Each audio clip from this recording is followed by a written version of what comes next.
In this video essay, I will draw on Edward Said's book as a theoretical framework. Overall, my video essay will have four main arguments. The first argument is that I think Said's theories about Orientalism can be applied to the analysis of popular culture, specifically the analysis of Hollywood films. Said defines Orientalism as a Western intellectual tradition of constructing the Orient and of stressing a binary opposition between the East and the West. While the West sees itself as modernized and developed, it sees the East as primordial, underdeveloped, and basically as its complete opposite. By labeling the East as inferior, the West then claims that its mission is to colonize, educate, and civilize the East. So, Orientalism is closely linked to this idea of the white man's burden and this white savior narrative. Such ideas and narratives can be detected in Hollywood films like The World of Susie Wong and Love is a Many Splendid Thing. In The World of Susie Wong, the male protagonist, Robert Lomax, is an American artist, while the female protagonist, Susie Wong, is a poor Hong Kong prostitute. Susie consistently desires Robert's love and salvation. In the end, Susie recognizes Robert as her lifelong partner and decides to marry her white savior. Go with me anywhere I go. Robert, I'll be with you until you say, Susie, go away. That long?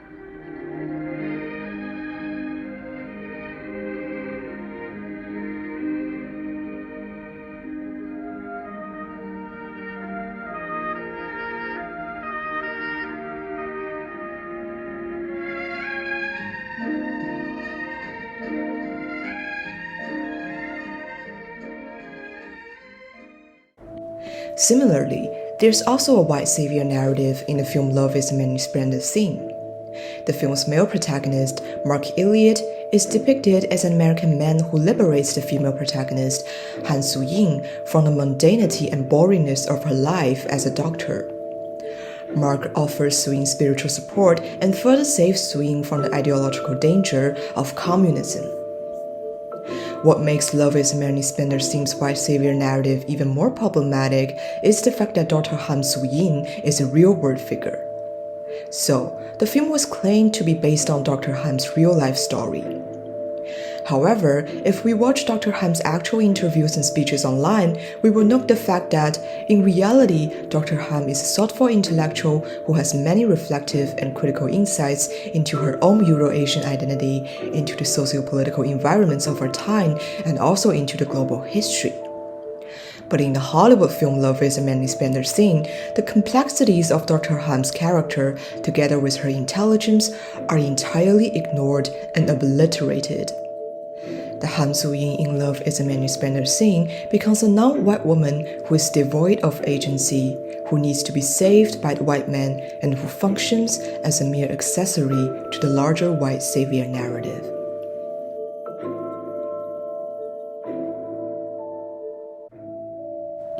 Now, I've explained how Said's theories about Orientalism can be applied to the analysis of popular culture, specifically the analysis of Hollywood films. I have elaborated on Orientalism's link with the white savior narrative and how such a narrative can be detected in several Hollywood films. Moving on, my video essay's second argument will be that in Hollywood films, women's bodies are a site that frequently manifests the Orientalist gaze. While Said defines Orientalism as a Western intellectual project that gave birth to imperialist and colonial narratives such as the narrative of the white man's burden, I want to extend from Said's perspective and further engage in feminist criticisms. I will use visuals from the film The World of Susie Wong as evidence to back up my feminist perspective. In these visuals, we can clearly see how Susie's body images reflect an Orientalist gaze of the East.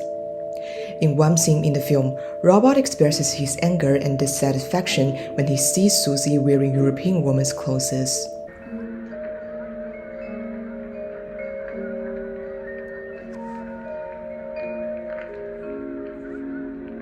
Take that terrible dress off. This expensive dress. I don't care what it costs. You look like a cheap European streetwalker. You shut up! Now, just a minute. Why don't you put a ring in your nose, too? Leave me alone. This fine dress costs $50. What you doing? I'll show you. Later, when Susie switches to traditional, exotic Chinese clothing, Robot then expresses his sense of contentment and his love and desire for Susie.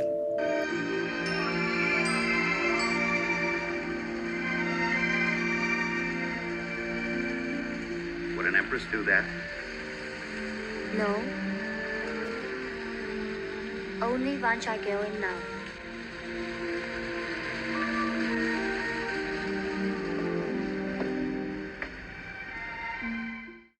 As argued by Professor Marchetti in her book Romance and the Yellow Peril, these themes tell us that in order to make her body image satisfy the white man's orientalist and patriarchal gaze, Susie must abandon the modernized lifestyles that her European sisters have adopted and dress herself up as a submissive and exotic being. Interestingly, one final insight that I want to add to my second argument is that this orientalist and patriarchal gaze can sometimes also be cast upon the entire landscape of Hong Kong. Right in the opening scenes of the film The World of Susie Wong, we can see how Hong Kong's identity is defined by traditional Chinese clothing, crowded streets, and cramped housing. As explained by Professor Marchetti in her essay, the movie portrays Hong Kong as an exotic location that promises American men romance, adventure, and a pleasurable respite from the boredom and constraints of the everyday.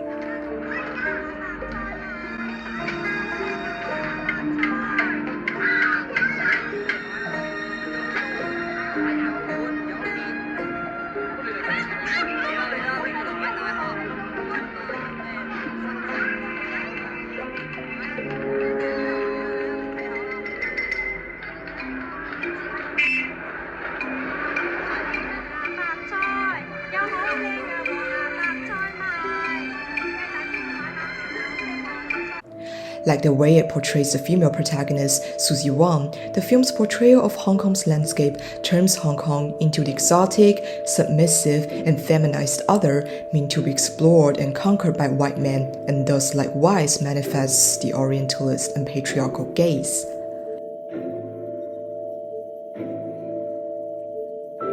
So far, I've talked a lot about Hollywood films. I've made two main arguments. First, the theory of Orientalism can be applied to the analysis of popular culture, specifically the analysis of Hollywood films. Second, in Hollywood films, woman's body is a side that frequently manifests the Orientalist gaze.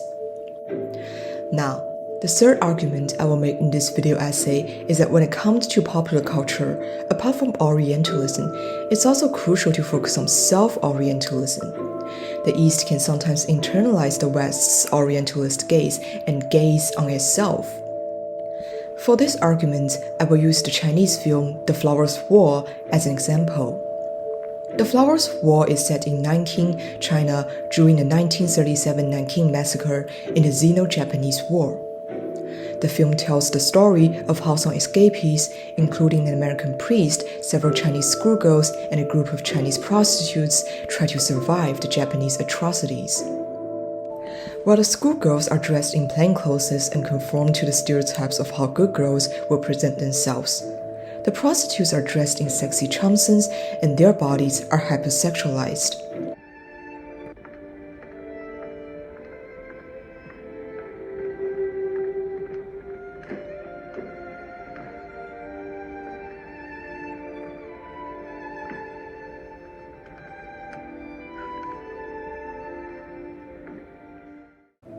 The film contains scenes when the prostitutes flirt with the American priest, which seems unnecessary, redundant to the plot, and sexually suggestive.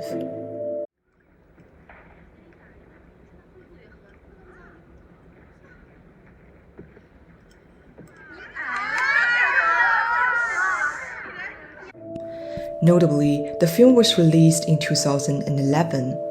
As explained by the film director Zhang Yimou himself, it was a time when Chinese movies were trying to find a foothold in the global market and aiming for recognition from the international community.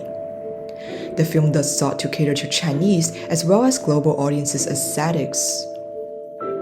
Considering the fact that the film is oriented toward the international market, it becomes necessary for the director to present the overly seductive and hypersexualized images of the prostitutes so that global audiences will be able to gaze at Chinese women's exotic beauty, and Chinese prostitutes' bodies could be turned into an object of fetishization and a selling point. Although The Flowers of War is made by a Chinese director, it shows how Asian cinematic productions can internalize Orientalism, allow audiences to gaze at Asian women's bodies, and cater to the Western Orientalist imagination of Asian exoticism. Last but not least, the final argument I want to make is the importance of paying attention to the plurality of the meanings of cinematic texts. Rather than defining a fixed meaning for films like The Flowers of War, I want to emphasize that post-colonial criticism is just one of the multiple ways to approach the film. If I adopt parallel editing and compare The Flowers of War's male protagonists with the male protagonists of the Hollywood films, I may argue for the similarity in their roles and stress the perpetuation of the white savior narrative.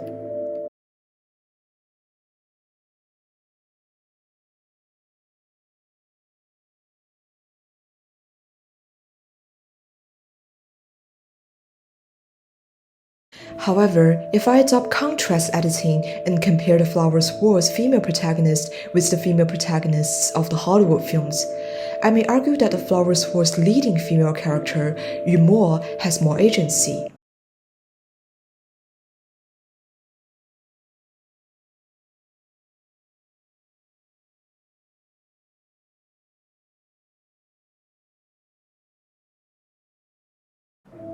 Unlike Susie Wong, Yu Mo is courageous, haughty, and assertive.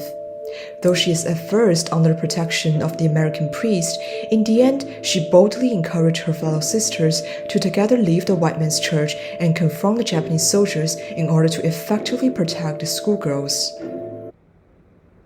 大家晓得自古以来都说我们什么？